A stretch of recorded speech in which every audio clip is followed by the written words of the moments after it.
बीडमधील वैद्यनाथ बँकेच्या निवडणुकीचं बिगुल वाजलंय आणि पूर्ण या बँकेचे जे आहेत ते सभासद मतदार पूर्ण मराठवाड्यामध्ये आहेत.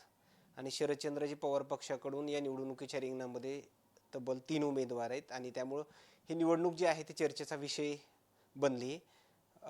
मंत्री पंकजा मुंडे यांचा देखील काल बीड दौरा जो आहे तो होता. त्यांनी परळीमध्ये देखील एक बैठक घेतली आणि या निवडणुकीच्या दरम्यान माझ्यासोबत राजेभाऊ फड आहेत, शरदचंद्रजी पवार पक्षाचे नेते, ते देखील या निवडणुकीच्या रिंगणामध्ये आहेत. भाऊ, सभासद मतदारांकडे कोणकोणते मुद्दे घेऊन आपण जाणार आहेत?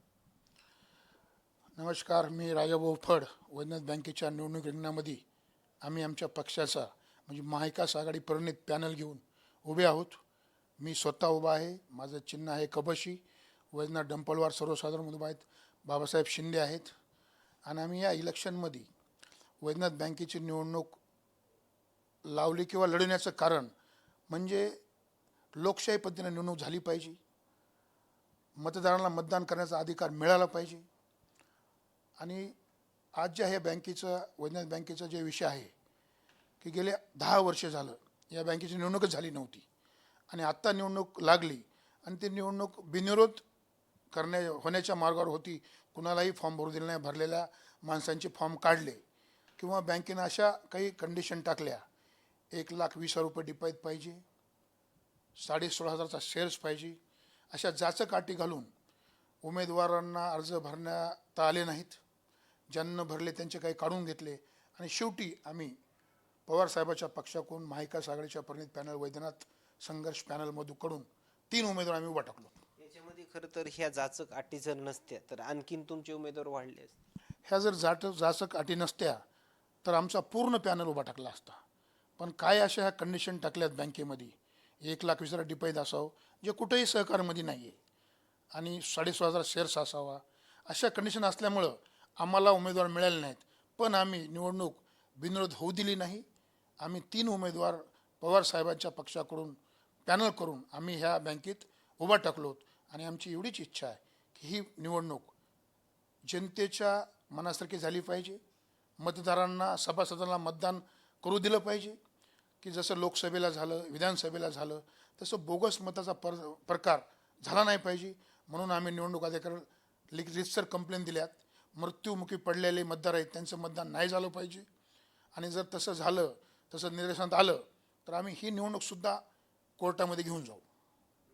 तर ह्याच्यामध्ये मतदारांपर्यंत म्हणजे कोणकोणते मुद्दे आहेत जेणेकरून तुम्ही त्या विषयावर त्यांच्यासोबत चर्चा करणार, जर तुम्ही निवडून आला तर ते विषय मार्गी लावणार?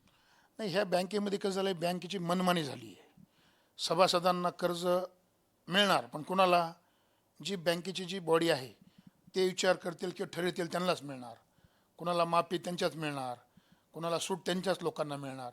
तर हे सर्व सभासदाला सूट मिळाली पाहिजे. सर्व सभासदाला कर्ज ज्याला आवश्यकता आहे, जे कर्जाच्या ह्याच्यात बसतात नियमात, त्यांना कर्ज मिळालं पाहिजे. किंवा असं नाही झालं पाहिजे की माझ्याच माणसाला मिळेल आणि दुसऱ्याला मिळणार नाही. हे बंद झालं पाहिजे. जे 10 वर्षापासून लोकांचे शेअर आहेत की त्या बँकेच्या शेअरचा जो त्यांना इंटरेस्ट मिळाला पाहिजे होता, डिव्हिडंड मिळायला पाहिजे होता, तो गेले 10 वर्ष मिळाला नाही. आज आपण बचत खात्यामध्ये जरी पैसे ठेवले तर 4% व्याज बँका देतात. तर मग तुम्ही या शेअर्सचे पैसे 10 वर्षात शेअर्सवाल्यांना व्याज का दिलं नाही? कुणाचा शेअर्स 1,00,000 रुपयाचा आहे, कुणाचा 2चा आहे, कुणाचा 5चा आहे, कुणाचा 10,000चा आहे, कुणाचा 20,000चा आहे. त्यांना गेले 10 वर्ष झालं तुम्ही त्या शेअर्सचं होणारं व्याज दिलं नाही, म्हणजे अर्थात डिव्हिडंड दिला नाही. तो डिव्हिडंड का दिला नाही 10 वर्षापासून? खरं तर काल पंकजा मुंडेंची देखील याच बँकेच्या निवडणुकीसंदर्भात बैठक झाली. तुमची बाकी बैठका वगैरे कुठं कुठं होणार? आमचं तर सध्या आम्ही प्रचाराचा नारळ फोडला आहे. आम्ही सभासदांना प्रत्यक्ष गाठीभेटी घेऊन किंवा फोनवर संपर्क साधून आम्ही संपर्क साधतोय. आणि उद्या आमचा सोनपेठ, पाथरी, माजलगाव असा दौरा पण आहे आणि आमच्या बी बैठका चालूच आहेत. आज आम्ही आमचा जाहीरनामा प्रसिद्ध केला आहे ह्या बँकेसंदर्भात. तर आम्ही आमच्या पद्धतीनं लोकशाहीच्या मार्गानं आम्ही निवडणूक लढवायलो आणि लोकशाहीच्या मार्गाने निवडणूक झाली पाहिजे. आतापर्यंत कोणकोणत्या तुमच्या महाविकास आघाडीतील नेत्यांच्या तुम्ही सोबत चर्चा वगैरे झाली या निवडणुकीसंदर्भात, असं काही सांगू शकता? महाविकास आघाडीच्या सर्व नेत्यांशी आमच्या चर्चा झाल्यात. आमचे खासदार बजरंग बाप्पा असतील, जिल्हाध्यक्ष असतील, माझगावचे मोहन जगताप असतील, जे विधानसभा लढली, साठेसाहेब असतील अंबाजोगाईंचे, परळीचं काँग्रेस असतील, आमचे प्रकाश मुंडे वकील आहेत, तालुक्याचे अध्यक्ष आहेत, बहादूरबाई शहराचे अध्यक्ष आहेत. आम्ही सर्व ही महाविकास आघाडी मिळून, आमच्यासोबत उद्धव साहेबांचे, ठाकरे साहेबांचे लोक आहेत, त्यांचा पक्ष म्हणजे आम्ही हे तिन्ही पक्षांनी मिळून पॅनल केला आहे आणि आम्ही तिन्ही पक्ष मिळून सर्व विचार करून सर्व गोष्टींशी आम्ही ही निवडणूक लढत आहोत.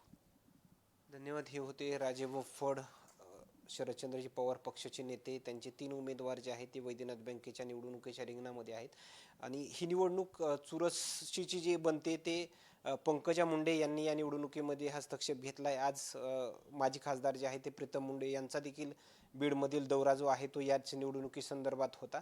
त्यामुळे ही निवडणुकीमध्ये चांगलीच रंगत जे आहे ते पाहायला मिळते आणि सभासद मतदार राजा नेमकं कुणाचं पारडं जड करेल हे पाहणं तेवढंच महत्त्वाचं ठरणार आहे. आणि या निवडणुकीच्या संदर्भात असेच नवनवीन अपडेट्स आपण सूर्योदय न्यूज चॅनलच्या माध्यमातून देण्याचं काम करूयात. कॅमेरामॅन उमाकांत फडसोबत सचिन मुंडे, सूर्योदय न्यूज मीडिया, बीड, परळी.